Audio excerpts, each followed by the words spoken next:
एक दिन नारद मुनि निराश चेहरे के साथ वैकुंठ पहुंचे।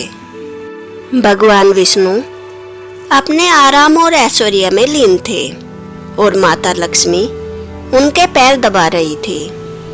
प्रणाम माते लक्ष्मी। माता, इस तरह से रात दिन आपको प्रभु के पैर दबाते हुए देखकर दिल को बहुत ठेस पहुंचती है।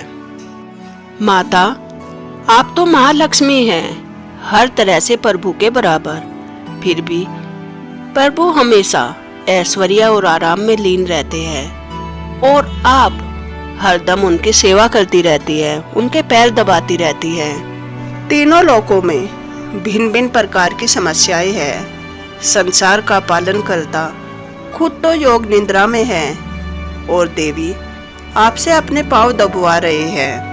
हे नारद ऋषि, आज आप अपने आराध्य से इतने रुष्ट क्यों हैं? अपने स्वामी की सेवा करना मेरा धर्म है और मुझे इससे बहुत संतुष्टि मिलती है। यह तो चिरंतर सत्य है। वैकुंठवासी आदित्य के नाथ प्रकृति हमेशा दबाती रहेगी। हे नारद ऋषि, ये तो आपको ज्ञात ही है। वैकुंठवासी आदित्य मेरे स्वामी है और जब पुरुष विष्णु होते हैं तब प्रकृति लक्ष्मी होती है। हे माते, आपने सत्य कहा। भगवान विष्णु मेरे आराध्य है, परंतु अपनी माता का कष्ट देखकर मैं कब तक शांत रह सकता हूँ। मेरे आराध्य नारायण को वैकुंठ में इस तरह आरामदायक जीवन व्यतीत नहीं करना चाहिए। यह कार्य तो राजसिक शक्तियों का होता है। मेरे आराध्य तो सात्विक है, उन्हें साधु संतों की तरह जीवन व्यतीत करना चाहिए, तभी वे हम सभी भक्तों के पूजने योग्य होंगे। और तभी भगवान विष्णु अपनी योग निद्रा से उठ जाते हैं। हे नारद मुनि, कैसे आना हुआ आपका? हे प्रभु, आज हम आपसे रुष्ट हैं। क्यों नारद मुनि, ऐसा क्या अपराध हो गया हमसे जो आप हमसे रुष्ट हैं? हे प्रभु, आप सर्वज्ञानी हैं, आप सब कुछ जानते हैं और मैं यह भी जानता हूँ आपसे कोई गलती नहीं हो सकती। तो जो मेरी आंखें देख रही है उसे मैं कैसे स्वीकार करूँ? नारद मुनि, अब आप बताइए, मेरे इस अपराध के लिए क्या दंड है? हे प्रभु, मैं आपको क्या दंड दे सकता हूँ, परंतु मेरी यह इच्छा है कि आप ऐसा जीवन व्यतीत करिए जो आपके पद वाले देवता को शोभा देता हो। जिस प्रकार महादेव दिन रात तपस्या में लीन रहते हैं, बस मेरी यही इच्छा है। तथास्तु। भगवान विष्णु वैकुंठ से अंतर ध्यान हो जाते हैं और वे संसार में अपने तपस्या के लिए एक उचित स्थान ढूंढने लगते हैं, परंतु कई दिनों तक ढूंढते रहने के बावजूद उन्हें कोई उचित स्थान नहीं मिलता। वे देवी योग माया का आह्वान करते हैं। प्रणाम नारायण। प्रणाम देवी योग माया। हे देवी, नारद मुनि की इच्छा के अनुसार मुझे एक महादेव की तरह का तपस करने का स्थान चाहिए, जिसे ढूंढने में मैं असमर्थ हूँ। महादेव का स्थान तो सर्वोच्च है, पूर्णता शीतल, प्रकृति से घिरा हुआ, सदैव शांत स्थान ही तपस योग्य होता है। हे नारायण, अगर आपको महादेव का स्थान इतना प्रिय है तो और कोई स्थान क्यों, आप महादेव का स्थान ही ले लीजिए। हे देवी, आप यह क्या कह रही है? यह कैसे संभव है? महादेव मुझे अपना स्थान क्यों देंगे? हे नारायण, महादेव तो तपस्या में लीन है और उनकी अर्धांगिनी देवी पार्वती वे बहुत ही दयालु है। अगर आप उनसे उनका स्थान मांगेंगे तो वह अवश्य ही देगी और महादेव उनकी बात कभी नहीं टालेंगे। हे देवी, मुझे यह आभास हो रहा है, यह कार्य हम सीधा सीधा नहीं कर सकते। उसे करने के लिए छल की आवश्यकता होगी। हे योग माया, आप अपनी माया का प्रयोग कीजिए और अपनी माया से मुझे एक बालक की देह में परिवर्तित कर दीजिए। देवी अपनी माया से भगवान विष्णु के वचन सत्य कर देती है और भगवान विष्णु एक बालक के रूप में भगवान शिव और माता पार्वती के ध्यान स्थल पर पहुंच जाते हैं और जोर जोर से रोने लगते हैं। और माता पार्वती का हृदय रोते हुए बालक को देखकर करुणा से पिघल जाता है। हे बालक, क्या हुआ? क्यों रो रहे हो तुम? परंतु भगवान विष्णु तब भी रोना बंद नहीं करते और लगातार रोते रहते हैं। उनके रोने की आवाज से भगवान शिव अपनी तपस्या से जाग जाते हैं और उस बच्चे को अपने गोद में ले लेते हैं। हे बालक, क्यों रो रहे हो? क्या समस्या है तुम्हारी? मुझे बताओ, मैं अवश्य तुम्हारी सहायता करूंगा।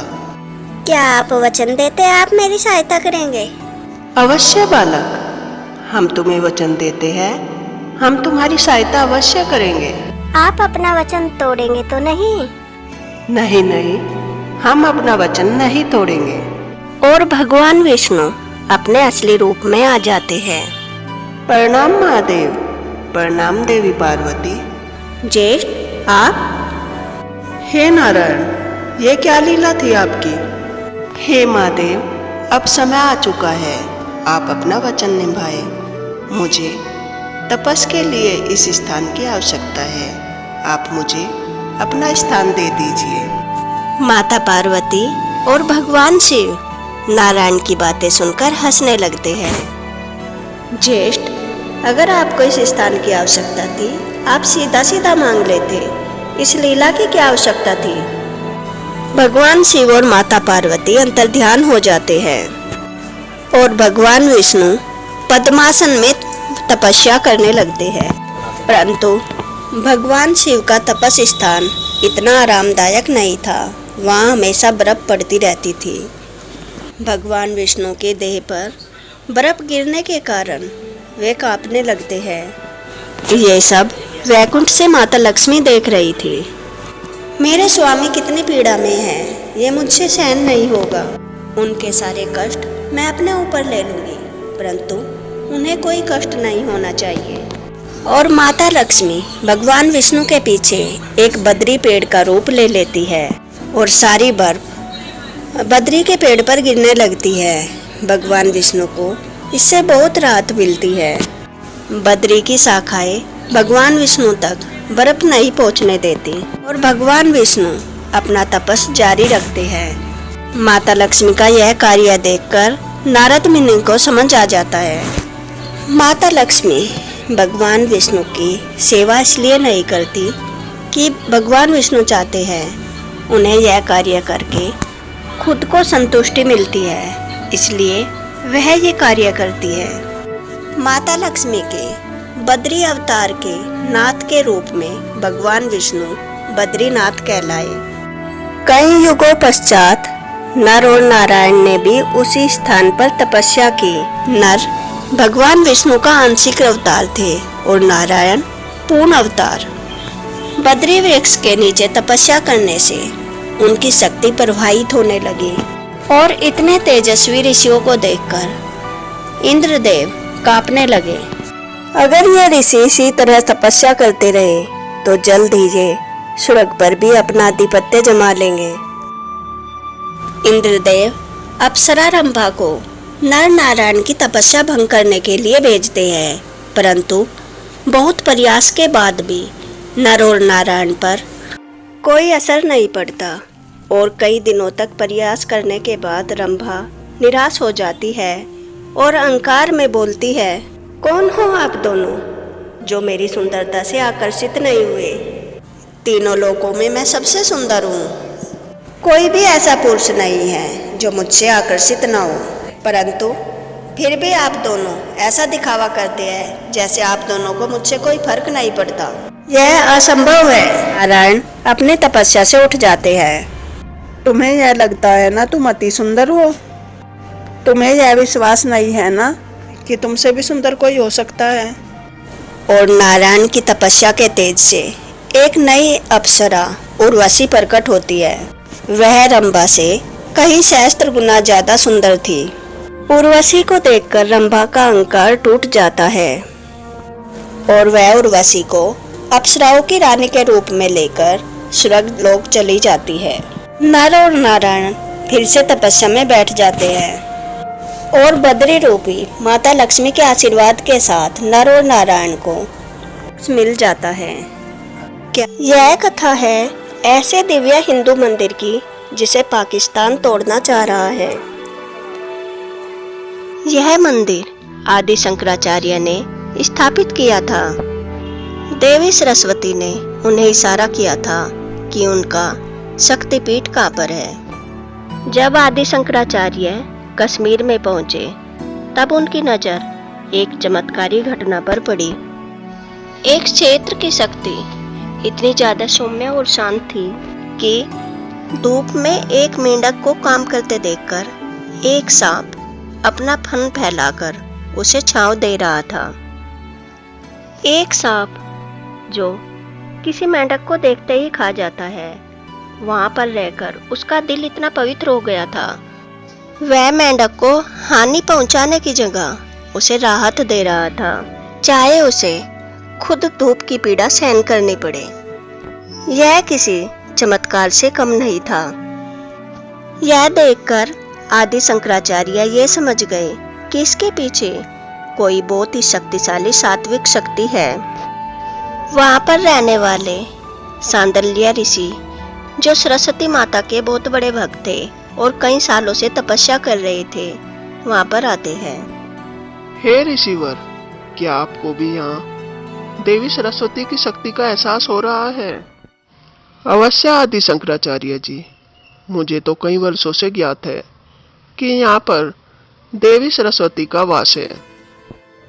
हे मेरी माता सरस्वती, हे माँ सरस्वती, प्रकट होइए। तभी देवी शारदा अम्बा प्रकट होती है। हे ऋषि सांडिल्य, हे आदि शंकराचार्य, मैं तुम दोनों की भक्ति और बुद्धि से बहुत प्रसन्न हूँ।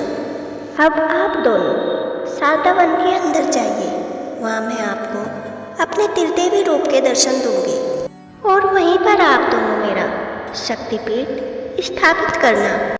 वन के अंदर जाकर ऋषि सांडिल्य और आदि शंकराचार्य अपनी राह भटक जाते हैं। तभी विघ्नहर्ता गणेश वहाँ प्रकट होते हैं। हे ऋषिवर, ज्ञात होता है आप दोनों अपनी राह भटक चुके हैं। प्रणाम गणेश, आप तो विघ्नहर्ता है। आप कृपा करिए और हमें रास्ता दिखाइए। अवश्य ऋषिवर, देवी सरस्वती की महिमा जो त्रिदेव भी नहीं जान पाए, आज आप उसके इतने करीब हैं। मैं आपको अवश्य राह दिखाऊं। जिस प्रकार मेरी माता पार्वती का पुरुष रूप भगवान विष्णु है, उसी प्रकार मेरे पिता शिवा का स्त्री रूप देवी सरस्वती है। एक बार जब मैंने अपने पिता श्री शिवा से देवी सरस्वती की लीलाओं के बारे में पूछा तो उन्होंने कहा, हे पुत्र, देवी सरस्वती की लीलाओं का गुणगान करना तो बहुत ही बड़ा सौभाग्य है, परंतु मैं यह नहीं कर पाऊंगा। क्यों पिताश्री, ऐसा क्यों? क्योंकि अगर मैं गुणगान करने लगा तब तक पूरी महिमाओं का गुणगान नहीं हो जाता, मैं रुक नहीं पाऊंगा। देवी सरस्वती की महिमा ही ऐसी है, वह कभी खत्म नहीं होगी पुत्र। फिर कल्प के अंत में ब्रह्मांड का अंत कौन करेगा? हे ऋषिवर, ऐसी महिमा है देवी सरस्वती। अब आप दोनों पूर्व दिशा में जाइए। चलते चलते दोनों ऋषि नीलम नदी की ओर पहुंच जाते हैं। ऋषि सांडिल्य के नदी में स्नान करते ही आधी नदी सुनहरी हो जाती है और उस सुनहरी नदी में से त्रिदेवी प्रकट होती है। वह त्रिदेवी थी वाग्देवी, शारदा और सरस्वती। और माता सरस्वती कहती है, हे ऋषि सांडिल्य, तुमने अपना पूरा जीवन मेरी तपस्या में निकाल दिया। अब समय हो गया है, मेरी शरण में आ जाओ। अब तुम्हारे लिए एक आखिरी काम छोड़ रही हूँ मैं। जाकर मेरे शक्तिपीठ की स्थापना करो। मेरे शक्तिपीठ की स्थापना करने के लिए मधुमती नदी से तुम्हें एक यज्ञ करना होगा। और जब ऋषि सांडिल्य मधुमती नदी में से यज्ञ के लिए जल निकालते हैं तो मधुमती नदी शहद में बदल जाती है। यज्ञ पूर्ण होने के पश्चात माता सरस्वती माता की प्रतिमा स्वयं में प्रकट हो जाती है और आसमान में से सरस्वती लोक के लिए दरवाजा खुल जाता है और जहां ब्रह्मदेव और माता सरस्वती ऋषि सांडिल्य का इंतजार कर रहे थे। बाकी शक्तिपीठ का कार्यभार ऋषि सांडिल्य आदि शंकराचार्य को सौंपकर माता सरस्वती के लोक चले जाते हैं। उसके पश्चात आदि शंकराचार्य अपनी यात्रा पर निकले और उन्होंने कई शक्तिपीठों का निर्माण करवाया।